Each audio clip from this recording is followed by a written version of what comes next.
Hello students, स्वागत है आप सभी का एक और नए वीडियो में। स्टूडेंट्स, ये वीडियो आप सभी का जो क्लास 12 का एग्जाम होने वाला है, तो ये आपका इंग्लिश का एक चैप्टर है जो स्टोरी ऑफ इंग्लिश है, जो आपका सेकंड बुक है स्टोरी ऑफ इंग्लिश, उसी का एक चैप्टर है और जिसका नाम है क्या, ओल्ड इंग्लिश। ठीक है, तो आज हम लोग इस वीडियो में ओल्ड इंग्लिश के जितना भी सवाल हो सकते हैं सारा याद करने का कोशिश करेंगे। यानी कि मैं आपको आज इस वीडियो में टोटल के टोटल ओल्ड इंग्लिश में पढ़ाने वाला हूँ। और मैं आपसे एक बात का वादा करता हूं कि आप सभी को जब ये चैप्टर खत्म हो जाएगा, जितना देर लगे 30 मिनट 40 मिनट 45 मिनट जितना देर लगे, उसके बाद A to Z क्वेश्चन आपसे बनने लगेगा। बशर्ते शर्त ये है कि आपको जब मैं आपसे क्वेश्चन पूछूंगा तो आपको जवाब देना है। अगर आप मेरे साथ मेरे क्वेश्चन का जवाब दीजिएगा तो डेफिनेटली आपको बोल कर ही जवाब देना है, कमेंट में टाइप नहीं करना है। बस मान लीजिए कि मैं इधर से कुछ पूछूंगा तो आपको उधर से जवाब देना है ओरली। ठीक है, तो चलिए स्टार्ट करते हैं। आप सभी का एक चैप्टर है जिसका नाम है क्या, ओल्ड इंग्लिश। ठीक है, तो जो इंग्लिश का स्टार्ट होता है ना, ओल्ड इंग्लिश का, तो कुछ लोग आते हैं यूरोप से, मेनलैंड ब्रिटेन, जिसमें मेनली कुछ लोग शामिल होते हैं। तो उन लोगों को उसमें 3 ग्रुप शामिल होता है। जो यूरोप से लोग आते हैं उसमें 3 ग्रुप शामिल होता है, उनको बोला जाता है एंग्लो सेक्शन। लेकिन उसमें 3 ग्रुप शामिल होता है, एंगल सेक्शन और जूट्स। एंगल सेक्शन और जूट्स। और उन्हीं के आने के बाद जब ये इंग्लैंड आते हैं, यानी कि वो पहले था सेल्ट, आके उन लोगों ने ही सेल्ट का नाम दिया है इंग्लैंड, और इंग्लैंड के भाषा दिया है इंग्लिश। यानी कि जब एंग्लो सेक्शन यूरोप से ब्रिटेन नहीं आए हुए थे, सेल्ट नहीं आए हुए थे, सेल्टिक ब्रिटेन नहीं आए हुए थे, तब तक उसका नाम इंग्लैंड नहीं था। यानी कि इंग्लैंड का नाम रखने वाले जो है एंग्लो सेक्शन ही है, और एंग्लो सेक्शन ने ही उसका भाषा दिया है इंग्लिश। ठीक है, तो चलिए स्टार्ट करते हैं। तो जब ये आते हैं तो एक इंग्लिश स्टार्ट होता है। कब आते हैं तो 449 ईस्वी में। कब आते हैं, 449, आपको दिखाई दे रहा होगा यहाँ पर 449 ईस्वी में आते हैं। तो इनके आने के बाद एक भाषा स्टार्ट होता है जिसका नाम होता है इंग्लिश, और उसके 3 नाम होते हैं, ओल्ड इंग्लिश, एंग्लो सेक्शन और एंग्लो सेल्टिक। उसके कितने नाम होते हैं, 3, ओल्ड इंग्लिश, एंग्लो सेक्शन और एंग्लो सेल्टिक। किसके आने के पश्चात, एंग्लो सेक्शन के आने के पश्चात। ये कहाँ आते हैं, यानी कि यूरोप से मेनलैंड ब्रिटेन आते हैं। यूरोप से मेनलैंड ब्रिटेन आते हैं। कब आते हैं, 449 ईस्वी में। कब आते हैं, 449 ईस्वी में आते हैं। कहने का मतलब ये आक्रमण करते हैं। आपको 2 डेट दिखाई दे रहा होगा, 449 और 1066 है। 449 और 1066 के बीच में ही ओल्ड इंग्लिश रहता है। कब से कब, 449 से 1066। ठीक है, और ये दोनों डेट जो है 449 और 1066 2 आक्रमण को दर्शाते हैं। पहला आक्रमण होता है कौन, एंग्लो सेक्शन का, और दूसरा आक्रमण होता है कौन, नॉर्मन का। किसका, नॉर्मन का। नॉर्मन लोग भी आक्रमण करते हैं 1066 ईस्वी में। ठीक है, तो ये दोनों के बीच होता है ओल्ड इंग्लिश। तो ओल्ड इंग्लिश अगर आपसे कोई पूछेगा कब स्टार्ट हुआ था, तो 449 ईस्वी में। ओल्ड इंग्लिश के कितने नाम है, तो 3 नाम है। कौन कौन, ओल्ड इंग्लिश, एंग्लो सेक्शन और एंग्लो सेल्टिक। कौन कौन, ओल्ड इंग्लिश, एंग्लो सेक्शन और एंग्लो सेल्टिक। जो इंग्लैंड है इसका नाम कैसे पड़ता है, तो एंग्लो सेक्शन के आने से। कहां से, यूरोप से, यूरोप के मेनलैंड ब्रिटेन, यूरोप से चलकर कहां आते हैं, ब्रिटेन। यानी कि आते नहीं है, ये आक्रमण करते हैं। ठीक है, तो वहां से स्टार्ट होता है इंग्लिश का जर्नी, जिसका नाम है, जब इंग्लिश स्टार्ट होता है तो 3 नाम दिया गया है। कौन कौन, ओल्ड इंग्लिश, आपको खुद बोलना है, old English, Anglo Saxon, Anglo Celtic. ठीक है, चलिए आगे बढ़ते हैं। तो ये जब आते हैं तो सेल्टिक ब्रिटेन को किस में, जर्मनी, इंग्लैंड में चेंज कर देते हैं। यानी कि उसी वक्त से नाम होता है क्या, इंग्लैंड। ठीक है, आगे बढ़ते हैं। देखिए, जब ये एंग्लो सेक्शन लोग आते हैं इंग्लैंड में, तो ये आक्रमण करते हैं। तो आक्रमण करने के बाद इनका जो, मान लीजिए कि कोई भी किसी देश पर आक्रमण करेगा तो दोस्ती पूर्वक थोड़े समझौता रहेगा, दोस्ताना नहीं रहेगा। ठीक है, लेकिन ये लोग कुछ समय जब बिताए वहां पर, तब बिताने के बाद साथ में रहने लगे। तो रहने लगे शांतिपूर्वक, जब रहने लगे तो एंग्लो सेक्शन कंबाइंड किया और बनाया एक क्या, 7 किंगडम। एंग्लो सेक्शन के साथ मिलकर सेल्टिक ब्रिटेन और एंग्लो सेक्शन मिलके एक एक चीज बनाते हैं जिसका नाम है क्या, सेवन किंगडम। और सेवन किंगडम का आधिपत्य यानी कि सेवन किंगडम जो होता है इसका पूरा दारोमदार कुछ समय के बाद किसके हाथों में चला जाता है, एंग्लो सेक्शन के हाथों में, सॉरी कहाँ गया, एंग्लो सेक्शन के हाथों में चला गया है। ठीक है, तो ये जो सेवन किंगडम बना है ना, इसका नाम होता है एंग्लो सेक्शन हेप्टार्की। इसका नाम क्या होता है, एंग्लो सेक्शन हेप्टार्की। चलिए आपको जवाब देना है जो मैं पूछूंगा आपसे। ओल्ड इंग्लिश कब से, 449, कितने से, 449 से। इसके कितने नाम से जाना जाता है, तो बोलिए 3 नामों से, ओल्ड इंग्लिश, एंग्लो सेक्शन और एंग्लो सेल्टिक, जिसमें 2 ज्यादा फेमस है, ओल्ड और एंग्लो सेक्शन ज्यादा फेमस है। कौन कौन, 2। ठीक है, तो इसमें जब ये आते हैं तो रहने लगते हैं तो क्या बनाते हैं, सेवन किंगडम, जिसका नाम होता है क्या, एंग्लो सेक्शन हेप्टार्की। क्या नाम होता है, एंग्लो सेक्शन हेप्टार्की। और इसका पूरा दारोमदार किसके हाथों में चला जाता है, एंग्लो सेक्शन के हाथों, क्योंकि वो ज्यादा थोड़ा सा बुद्धिमान थे इसलिए। ठीक है, तो जब ये आए ना तो वहां का जो सेल्टिक लैंग्वेज था वो धीरे धीरे समाप्त होने लगा। बस कुछ प्लेस के नाम से नाम बच गया है और कुछ नदियों के नाम बच गया है। जैसे देखिए यहाँ पर प्लेस का नाम बचा है केंट, लंदन, यॉर्क, और नदी का नाम बचा है एवन, टेम्स, यही सब नाम बच गया है। यानी कि जब आए एंग्लो सेक्शन, जिसमें 3 ट्राइब थी, एंगल, सेक्शन, जूट्स, कितने ट्राइब थी, 3, और तीनों ने मिलकर क्या किया, आक्रमण किया। कब आक्रमण किया है, तो 449 ईस्वी में। इन्होंने ही उसके भाषा को दिया और उसके नाम को दिया। आए थे तो उसका नाम था सेल्टिक ब्रिटेन, और जब ये चेंज कर दिए किसके, जर्मनी, इंग्लैंड, यानी कि फिर बाद में उसको क्या, इंग्लैंड से नाम से जाना जाने लगा। ठीक है, आगे पढ़ते हैं, आगे बढ़िए। अब हम ज्यादा इसमें कुछ ज्यादा है नहीं, ठीक है, सब वही चीज, इसमें ज्यादा कुछ है नहीं, तो आगे बढ़ते हैं, आगे देख लिया जाए। तो dialect of old English, old English में कितने डायलेक्ट है, तो जैसा कि आप सभी जानते हैं कि इसमें कितने लोग आए हुए थे, 3 लोग, और एक यहाँ वाला 4, तो डायलेक्ट कितना होगा, 4 होगा, बस काम खत्म। तो old English, dialect of old English, तो ओल्ड इंग्लिश में कितना डायलेक्ट था, 4 डायलेक्ट था। तो डायलेक्ट मतलब होता है बोलिया, नहीं होता है जैसे कि मान लीजिए कि बिहार में हम लोग भोजपुर की तरफ कैसे बोलते हैं भोजपुरी, मेरे जैसे कि मैं बोल रहा हूँ अभी बोल कर दिखाता हूँ, नहीं होता है कि कहाँ बड़े रे, कहाँ गईले, तो अगर वही होता है जो पटना वाला, कहाँ गल थऊ रे, की कर थऊ, होता है ना, तो सेम वैसा ही उसमें भी डायलेक्ट था, मतलब कि बोलियां थी। कितने बोलियां थी, तो 4 बोलियां थी। ओल्ड इंग्लिश में कितने बोलियां, 4। तो पहला था केंटिस, दूसरा था नॉर्थम्ब्रियन, तीसरा था मर्सियन, और चौथा था वेस्ट सेक्शन। आए कितने ट्राइब, 3। याद करने के लिए मिला लीजिए, एक यहाँ वाला इंग्लैंड जो सेल्ट ब्रिटेन था ये, तो तीनों मिलाकर हुआ कितना, 4। और चारों से कितना डायलेक्ट निकला, 4। केंटिस, रिपीट कीजिए, Kentish, Northumbrian, Mercian, West Saxon, Kentish, Northumbrian, Mercian, West Saxon, कितने था डायलेक्ट, 4। कितना डायलेक्ट, 4। कितना डायलेक्ट, 4। ठीक है, आगे बढ़ते हैं। अब देखिए डायलेक्ट्स ऑफ ओल्ड इंग्लिश तो हो गया, इसमें कितना डायलेक्ट था, 4। अब देखिए some characteristics of old English, old English के कुछ गुण देख लेते हैं, उसका जो कुछ गुण है ओल्ड इंग्लिश, तो उसमें कैसा कैसा गुण था उसका। तो इसका कैरेक्टरिस्टिक यही था ना कि ये डिफिकल्ट था, किसमें, तो difficult to read and understand, old English पढ़ने और समझने में डिफिकल्ट था। द रीजन बिहाइंड इट, इसके पीछे कारण क्या है इसका, तो देखिए difficult to read and understand किस लिए था, that's because of unique alphabet. Why it is difficult to read and understand, because of their writing system. तो इसका राइटिंग सिस्टम जो था ना बहुत खतरनाक था, जबरदस्त था। राइटिंग सिस्टम इसका कैसा था, तो यूनिक राइटिंग सिस्टम था। राइटिंग सिस्टम क्या था, यूनिक।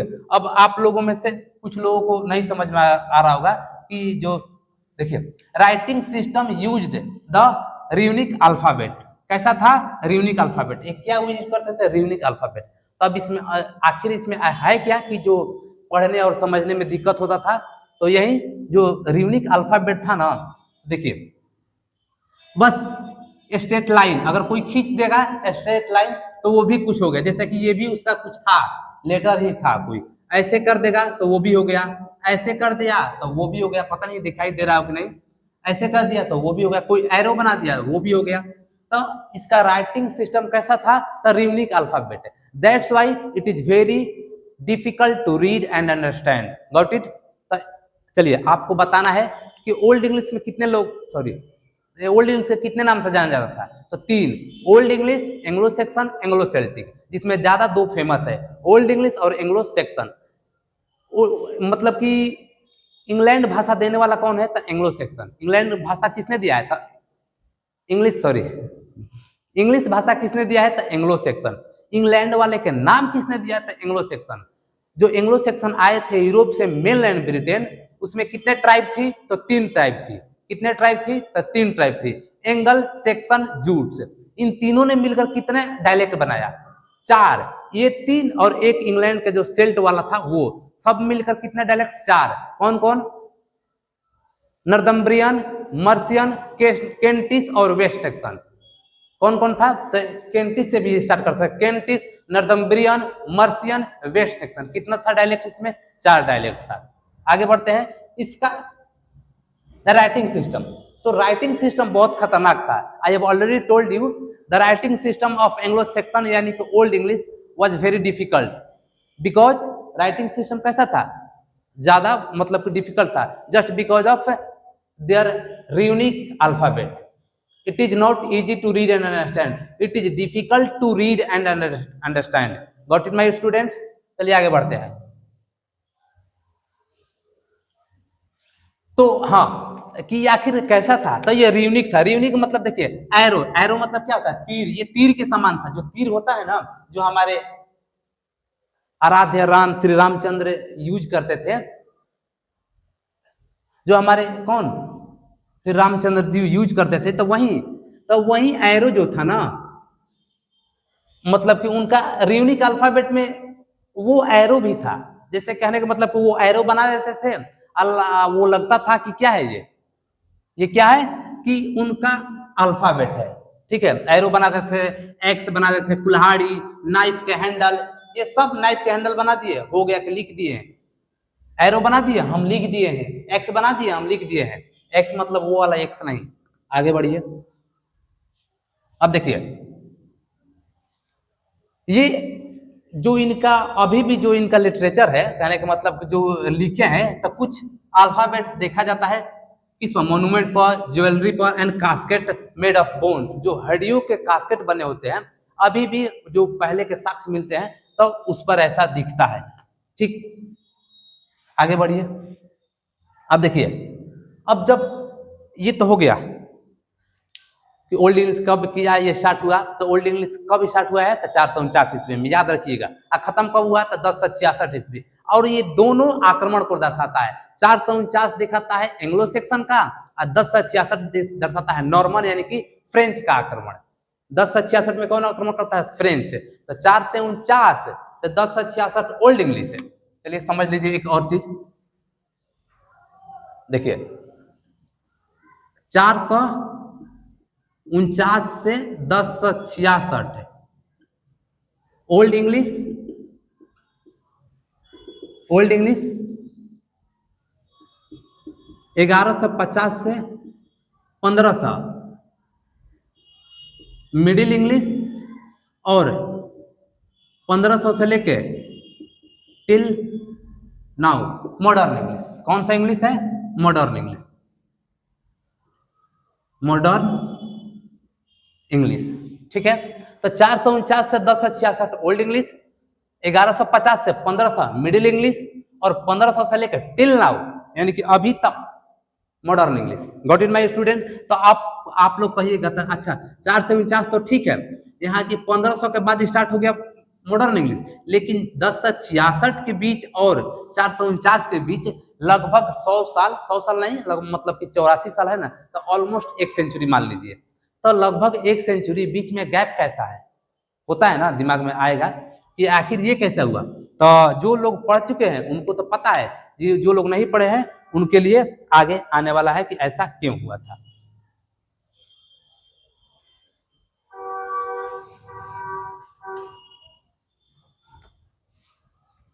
अब देखिए आगे पढ़ते हैं।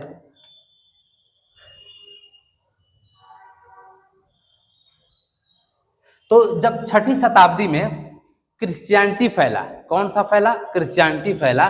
तो ये जो रोमन अल्फाबेट था ना,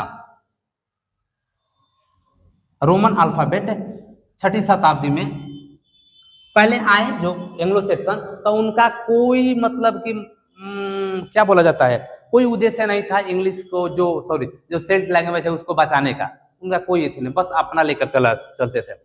तो वहां से जब छठी शताब्दी स्टार्ट हुआ, तो यानी कि छठी शताब्दी के बाद क्रिश्चियनिटी जब फैला, तो रोमन अल्फाबेट एडॉप्ट किया गया। रोमन अल्फाबेट क्या किया गया? एडॉप्ट किया गया। किसके द्वारा? एंग्लो सेक्शन के द्वारा। अब कहिएगा कि रोमन अल्फाबेट कहां से आ गया सर? तो यहां से आया सर एंड मैम कि एंग्लो सेक्शन के आने के बाद जो रोमन था ना, कहां गया? जो रोमन था तो उसका एक भाषा था क्या? लैटिन। जो रोम था उसका एक भाषा था क्या? लैटिन। और उसके आने के पहले लैटिन ही सबसे इंपॉर्टेंट लैंग्वेज था। ठीक है, तो इसीलिए जब छठी शताब्दी के बाद क्रिश्चियनिटी फैलने लगा तो रोमन अल्फाबेट को अपना लिया गया एंग्लो सेक्शन के द्वारा। किसके द्वारा? एंग्लो सेक्शन के द्वारा। इसीलिए अभी आप लोग जो इंग्लिश का लिपि लिखते हैं क्या? रोमन लिपि। जैसे हम लोग हिंदी का क्या लिखते हैं? देवनागरी। तो सेम उसी प्रकार से इंग्लिश का क्या होता है? रोमन होता है। ठीक है, तो वही रोमन अल्फाबेट को यानी कि लैटिन से जो रोमन अल्फाबेट था उसी को अपना लिया गया। ठीक है, अब old section forms were superseded by French. अब देखिए, जब नॉर्मन आक्रमण किया, मैंने क्या बोला कि 449 और 1066 ये दोनों डेट आक्रमण को दर्शाते हैं। पहला था 449 एंग्लो सेक्शन के आक्रमण और दूसरा है 1066 नॉर्मन का आक्रमण, यानी कि फ्रेंच लोगों का आक्रमण। जब ये आक्रमण किया ना तो ओल्ड इंग्लिश खत्म हो गया। ओल्ड इंग्लिश खत्म हो गया किसके आक्रमण से? किसके आक्रमण? नॉर्मन के आक्रमण से। जब नॉर्मन आक्रमण किए, यहाँ जो नॉर्मल लोग थे इनके आक्रमण से ओल्ड इंग्लिश क्या हो गया? खत्म हो गया। अब इसके बाद क्या सही इंग्लिश स्टार्ट हुआ, वो आगे चलिए। ठीक है, तो ओल्ड इंग्लिश खत्म होने के बाद एक भाषा स्टार्ट होता है जिसका नाम होता है फ्रेंच। कौन सा भाषा स्टार्ट होता है? फ्रेंच। और फ्रेंच से ही ये सारा वर्ड लिया गया, QWJ जितना दिखाई दे रहा है वहां पर सारा वर्ड फ्रेंच से लिया गया है। ठीक है, तो अभी अभी जैसा कि मैंने बोला कि इंग्लिश खत्म हुआ, ओल्ड इंग्लिश कब? 1066 में। अब देखिए foreign influence on old English. अभी तो ओल्ड इंग्लिश के बारे में चल रहा है, तो अब देखते हैं कि फॉरेन का इन्फ्लुएंस कैसा रहा है ओल्ड इंग्लिश पर। तो सबसे पहले जो फॉरेन ने इन्फ्लुएंस किया है ओल्ड इंग्लिश को, तो सबसे ज्यादा किया है यही कौन? लैटिन। सबसे ज्यादा किसने आक्रमण मतलब कि इन्फ्लुएंस किया है ओल्ड इंग्लिश को? लैटिन। ठीक है, तो चलिए इससे पहले कि हम लोग आगे बढ़े, आपको जवाब देना है जो मैं सवाल पूछ रहा हूं। ठीक है, तो बताइए ओल्ड इंग्लिश के कितने नामों से जाना जाता है? तो 3। Old English, Anglo Saxon, Anglo Celtic. ठीक है, इंग्लिश कब से स्टार्ट हुआ है? तो 449 से। किसके आक्रमण से? तो एंग्लो सेक्शन के आक्रमण से। इसमें कितनी ट्राइब थी? तो 3 ट्राइब थी। एंगल सेक्शन, जूट्स, कितने? 3। ठीक है, और 1066 किसका आक्रमण दर्शाता है? 1066 दर्शाता है नॉर्मन का। किसका आक्रमण दर्शाता है? नॉर्मन कॉन्क्वेस्ट, नॉर्मन का हमला। किस पर? किस पर? सेल्टिक ब्रिटेन पर। ठीक है, तो जब ये एंग्लो सेक्शन आक्रमण करते हैं तो एक भाषा स्टार्ट होता है जिसका नाम होता है क्या? ओल्ड इंग्लिश, जिसे 3 नामों से जाना जाता है। और जो सेल्टिक ब्रिटेन है उसका एक नया नाम भी दिया जाता है जर्मनिक इंग्लैंड, और बाद में रहकर क्या रह गया? इंग्लैंड। ठीक है, तो वो इंग्लैंड हो गया है। आगे देखते हैं, तो ये आने के बाद एंग्लो सेक्शन इन लोगों ने एक क्या स्टार्ट किया था? एक 7 किंगडम को स्थापित किए थे जिसका नाम क्या है? साइड बाय साइड आने के बाद रहने लगे, उसके बाद जब मित्रवत संबंध हुआ तो ये 7 किंगडम स्थापित किए जिसका नाम है एंग्लो सेक्शन हेप्टार्की। और सारा इसका दारोमदार किसके हाथों में चला जाता है? तो एंग्लो सेक्शन के हाथ में, because they are very clever. That is the reason सारा दारोमदार किसके हाथों में चला जाता है? एंग्लो सेक्शन के हाथों में। अब बस कुछ ही जैसे कि प्लेस के नाम कर रहा हो गया है, और किसका? सेल्टिक जो लैंग्वेज था, उस जो सेल्टिक लैंग्वेज था इनको आने से पहले तो सेल्ट में नाम था ना, तो बस इसी के में प्लेस नेम में रह गया है और नेम ऑफ रिवर्स के रूप में रह गया है। ठीक है, जब ये आए थे एंग्लो सेक्शन तो इसमें 3 ट्राइब थी, एंगल सेक्सन जूट से, जिसकी वजह से कितना डायलेक्ट हुआ, 4 डायलेक्ट हुआ। कौन कौन था, केंटिस, नॉर्थम्ब्रियन, मर्सियन और वेस्ट सेक्सन। कितना, केंटिस, नॉर्थम्ब्रियन, मर्सियन और वेस्ट सेक्सन। ठीक है भाई स्टूडेंट्स, आगे बढ़ते हैं। तो अब देखिए, ये आने के बाद सम कैरेक्टरिस्टिक हम लोग देख रहे थे, तो ये क्या था, difficult to read and understand. It is very difficult to read and understand because of their unique, because of their writing system used the right, कौन सा, यूनिक अल्फाबेट। क्यों, यूनिक अल्फाबेट के चलते it is very difficult to read and understand, क्योंकि उसमें था arrow, x, जो भी चीज बन जाता था, एरो, एक्स, नाइफ के हैंडल, वो उन लोगों का क्या था, अल्फाबेट था, इसीलिए very difficult to read and understand. आगे बढ़ते हैं। हम लोग पढ़ रहे थे कि क्या पढ़ रहे थे जी, जब 6वीं शताब्दी में क्रिश्चियनिटी फैलता है तो एंग्लो सेक्सन किसको अपनाते हैं, तो रोमन अल्फाबेट को अपना लेते हैं। ठीक है, रोमन अल्फाबेट। तो अब देखिए कि ओल्ड इंग्लिश पर किसका प्रभाव रहा है। ठीक है, अब 1066 में दिखा रहा है कि वो खत्म हो गया है ओल्ड इंग्लिश, लेकिन आगे बढ़ते हैं कि किसका प्रभाव रहा है ओल्ड इंग्लिश पर। तो सबसे ज्यादा प्रभाव रहा है किस पर, ओल्ड इंग्लिश पर, किसका, तो सबसे ज्यादा प्रभाव रहा है, कहां गया जी, रोमन्स का। ठीक है, किसका, रोमन्स का। फ्रेंच भी है, ठीक है, फ्रेंच का भी है, स्कैंडिनेविया का भी है। किस किस का, रोमन, फ्रेंच, स्कैंडिनेविया। ठीक है, जो भी मतलब कि आक्रमण किया है ना इस पर, ब्रिटेन पर, तो सबने अपना अपना वर्ड का कुछ शेयर इसको दे दिया है। ठीक है, तो चलिए देखते हैं कि, लेकिन देखिए सबसे ज्यादा इंपॉर्टेंट जो वर्ड लिया गया है, सबसे ज्यादा प्रभाव किया है, किसने ज्यादा इन्फ्लुएंस किया है, तो दो लैंग्वेज, एक तो है लैटिन, एक है लैटिन और दूसरा है स्कैंडिनेविया। ये दो लैंग्वेज सबसे ज्यादा मतलब कि प्रभावित किए हैं ओल्ड इंग्लिश को। कौन कौन, लैटिन, स्कैंडिनेविया। कौन कौन, लैटिन, स्कैंडिनेविया। तो देखिए लैटिन का प्रभाव कैसे रहा है, तो Latin influence on old English, Latin का कैसे रहा है, तो कि बता रहा है कि कोई भी लैंग्वेज उतना इफेक्ट नहीं किया है जितना कि लैटिन किया है, लेकिन स्कैंडिनेविया भी किया है माय डियर फ्रेंड। ठीक है, तो स्कैंडिनेविया भी किया है और लैटिन भी किया है। अब देखिए लैटिन में कहा, जैसे कि लैटिन से कौन कौन से वर्ड आए हैं, तो एंग्लो सेक्शन में लैटिन से वर्ड वहां से आए हैं जहां पर लैटिन भाषा का क्या था, सुप्रीमेसी थी, जहां पर सुप्रीमेसी ऑफ रोमन एम्पायर, जहां पर रोमन का सुप्रीमेसी थी। कहां कहां, मतलब कि जहां पर रोमन लोगों का वर्चस्व था, वहां वो शब्द आया है लैटिन से, किसमें, ओल्ड इंग्लिश में। जैसे कि मिलिट्री, तो मिलिट्री पर किसका वर्चस्व था उस वक्त, रोमन का, तो मिलिट्री आ गया है। एग्रीकल्चर पर किसका था, तो रोमन का, एग्रीकल्चर आ गया है। ट्रेड पर किसका था, तो रोमन का, और रोमन का भाषा क्या था, लैटिन, तो बस ट्रेड से आ गया है, कॉमर्स से आ गया है। ठीक है, आगे बढ़ते हैं। अभी अभी हम लोगों ने पढ़ा कि जब क्रिश्चियनिटी फैला था तो एंग्लो सेक्शन वाले क्या किए थे, 6वीं शताब्दी के बाद जो क्रिश्चियनिटी फैला था, तो क्रिश्चियनिटी फैला था तो एंग्लो सेक्शन वाला क्या किए थे, वो उसको अपना लिए थे, किसको, Roman Empire, sorry Roman Empire नहीं, लैटिन भाषा को। ठीक है, अब देखिए क्रिश्चियन मिशनरीज जो थे, बहुत से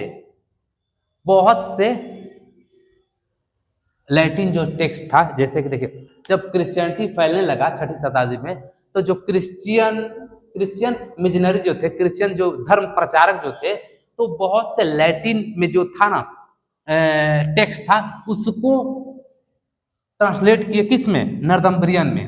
किसमें, नॉर्थम्ब्रियन में, क्योंकि उस वक्त कितना बोली थी, तो 4, कौन कौन, केंटिस, नॉर्थम्ब्रियन, मर्सियन, वेस्ट सेक्शन। तो जो 6वीं शताब्दी में क्रिश्चियन लोग क्या किए, तो बहुत से large number of Latin text, बहुत से लैटिन टेक्स्ट को इसमें नॉर्थम्ब्रियन में चेंज किए। ठीक है, आगे देखते हैं। तो ये ऐसे हुआ क्या, लैटिन का प्रभाव, बहुत से लैटिन जो था ना नॉर्थम्ब्रियन में चेंज हुआ, तो लैटिन नॉर्थम्ब्रियन, तो वो उसमें से कुछ शब्द, बहुत से शब्द आए थे, जैसे कि मिलिट्री था, क्या बोले, एग्रीकल्चर था, ट्रेड था, कॉमर्स था, सारा चीज लैटिन से आया है, किसमें, एंग्लो सेक्शन, यानी कि इंग्लिश में। आगे बढ़ते हैं। The Scandinavian influence. अब देखिए स्कैंडिनेविया का भी बहुत ज्यादा योगदान रहा, बहुत ज्यादा। हमें मतलब मेरे हिसाब से तो यही आगे होना चाहिए लैटिन से, लेकिन उसमें दिया है तो ठीक है, कोई दिक्कत नहीं है। तो देखिए जब ये आए थे स्कैंडिनेविया वाले, ठीक है, तो ये कहाँ के थे? जर्मनी निवासी थे, जर्मन के निवासी थे। जहाँ जर्मन में कहा नॉर्वे से थे, और कहाँ से थे? Sweden Denmark. स्कैंडिनेविया मतलब कहाँ से थे? Norway Sweden Denmark. कहाँ का? Norway Sweden Denmark. अब ये जब आए 5th सेंचुरी में, ठीक है, तो एंग्लो सेक्शंस के साथ इसका क्लोज संबंध नहीं था। मान लीजिए कोई आएगा जी, एंग्लो सेक्शन इंग्लैंड आए थे, तो उस वक्त क्या जो ब्रिटेन वाले अपना लिए थे? नहीं, चारों पार्टी बसे थे। उसके बाद कुछ समय के बाद जो क्लोज संबंध हुआ, उसके बाद 7 किंगडम ये बनाते हैं एंग्लो सेक्शन वाले। उसके बाद जो 7 किंगडम बनाने के बाद उस जिसका नाम रखा जाता है एंग्लो सेक्शन हेप्टार्की, उसका कब्जा अपने हाथों में लेते हैं। क्यों? क्योंकि ये ज्यादा मतलब बुद्धिमान थे। तो ये खुद ही बुद्धिमान है एंग्लो सेक्शन वाले। तो जब स्कैंडिनेविया वाले आएंगे तो क्या इनको ऐसे ही बसा लेंगे? नहीं, तो वो थोड़ा सा ज्यादा हुआ था, मतलब संघर्ष हुआ था, ठीक है। और ये बहुत जो स्कैंडिनेविया वाले थे ना, नॉर्वे स्वीडन डेनमार्क, ये बहुत लड़ाका थे। क्या थे? लड़ाका, मतलब कि फाइटिंग करने वाले थे, फाइट करने वाले थे।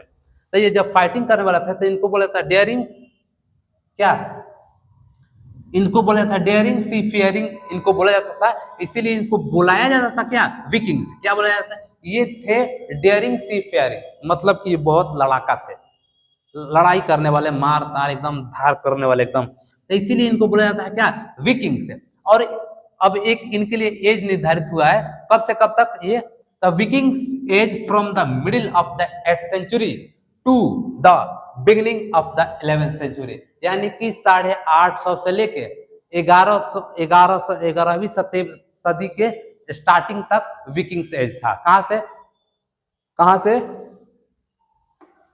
कहां गया जी? हाँ, middle of the 8th century to the beginning of the 11th century is called Vikings age. कौन सा एज? Vikings as. चलिए आगे बढ़ते हैं।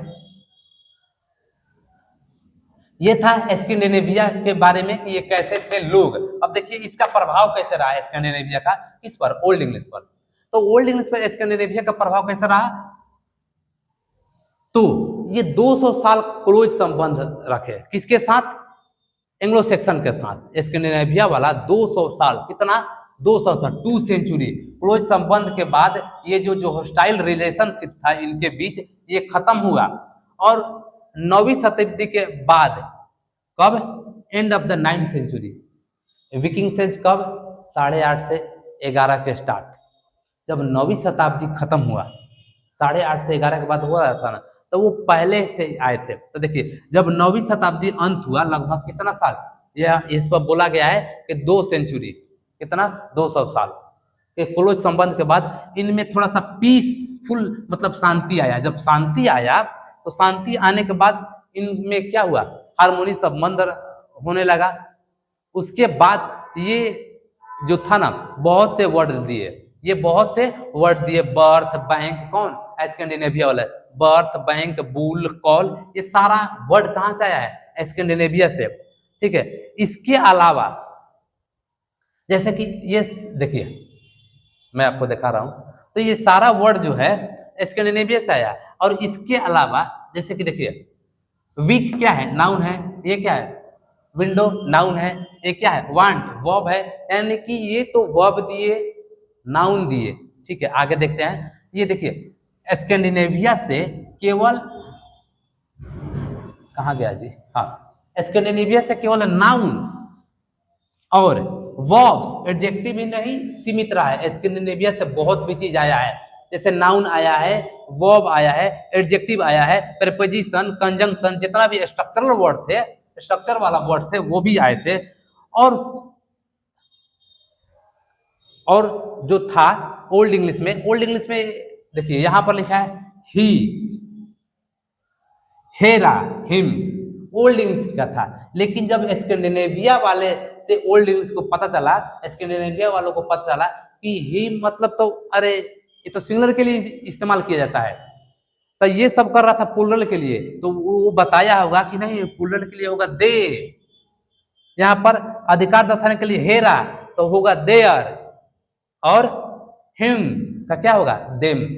यानी कि ओल्ड इंग्लिश में इस्तेमाल किया जाता था थर्ड पर्सन प्लूरल के लिए क्या, ही, हेरा, हिम, लेकिन स्कैंडिनेविया वाला बोला होगा नहीं, दे, देयर, देम होना चाहिए। तो स्कैंडिनेविया से बहुत से वर्ड आए, noun, pronoun, adjective, verb, adverb.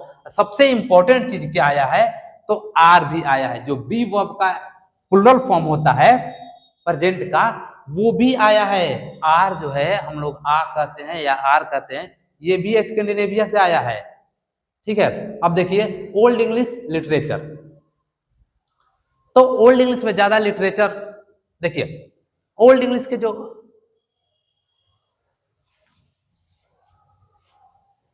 छूट गए क्या स्टूडेंट,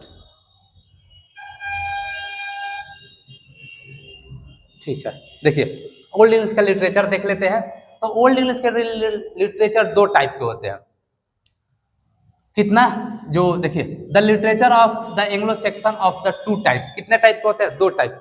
पहला टाइप ये है जिसको ओरली है, क्या है, ओरली है, प्रिजर्व्ड, ओरली संजो कर रखा गया है। जैसे कि मौखिक रूप से ओल्ड इंग्लिश की जो लिटरेचर है, जो मौखिक रूप से, जैसे नहीं होता है कहानी, दादा आजम के जमाने से कोई कहानी चलती आता है, तो वो लिटरेचर ओरली है। कुछ लिटरेचर है क्या, रिटन फॉर्म में, जिसको बोला जाता है मैन्युस्क्रिप्ट। क्या बोला जाता है, मैन्युस्क्रिप्ट। कुछ है ओरली, कुछ है मैन्युस्क्रिप्ट। यहाँ पर 4 मैन्युस्क्रिप्ट है।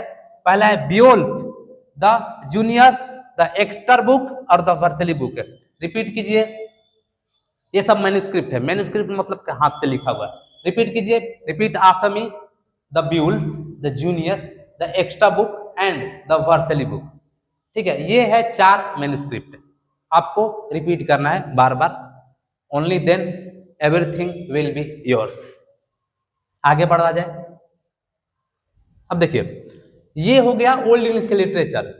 तो लेकिन जो golden period of old English literature जो होता है ना, किंग अल्फ्रेड के एज को बोला जाता है, एरा ऑफ किंग अल्फ्रेड। अगर आपसे पूछेगा कि the golden period of old English किसके काल को कहा जाता है, तो आपको बोलना होगा king, era of king Alfred.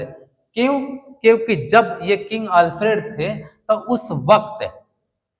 उस वक्त जो स्कॉलर विद्वान थे ना, वो जो लैटिन जो बुक था, सर्विस बुक था, लैटिन सर्विस बुक था, उसको वो पढ़ नहीं सकते थे।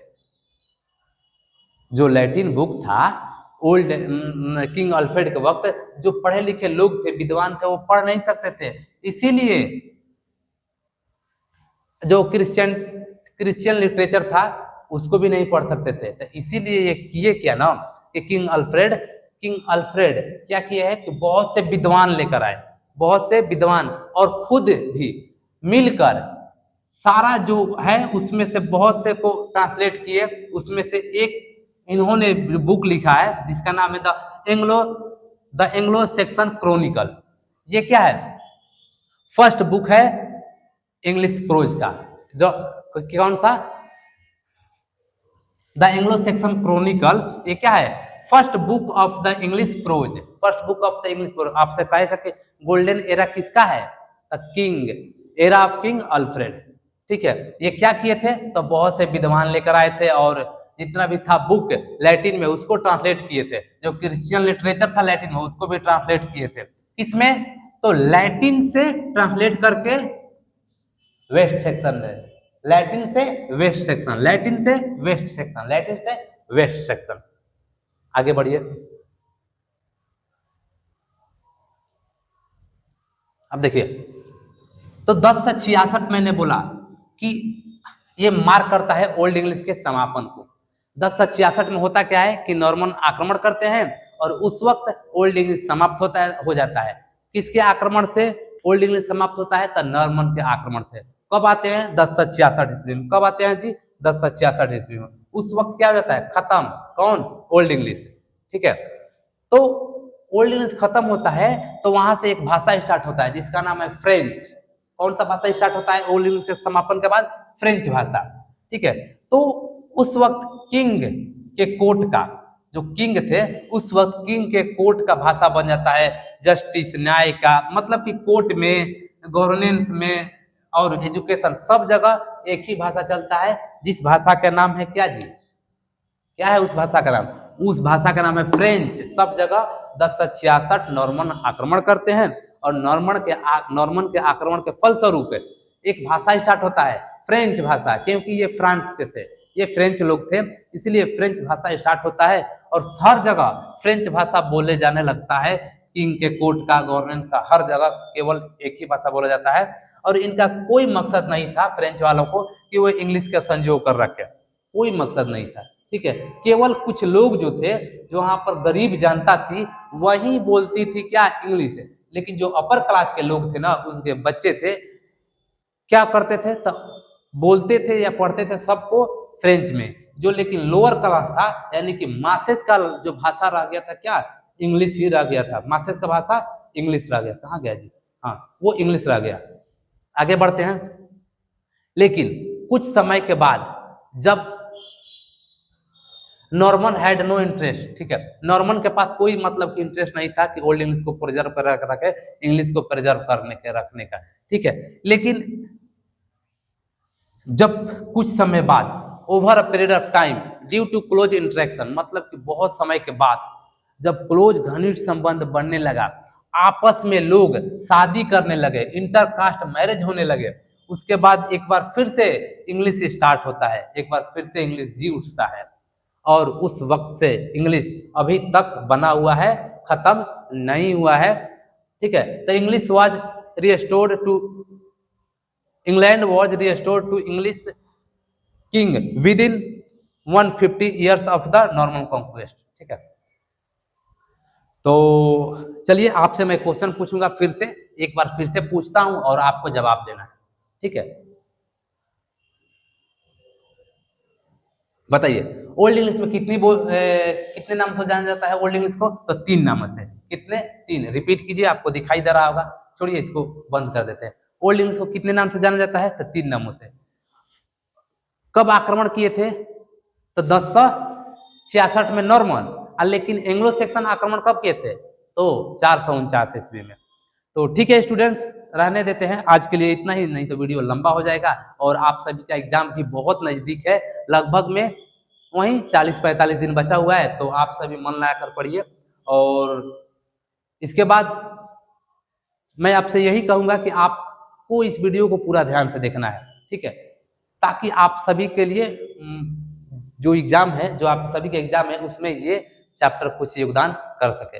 तो that's all for today and we will meet in the next video on this channel. Bye bye.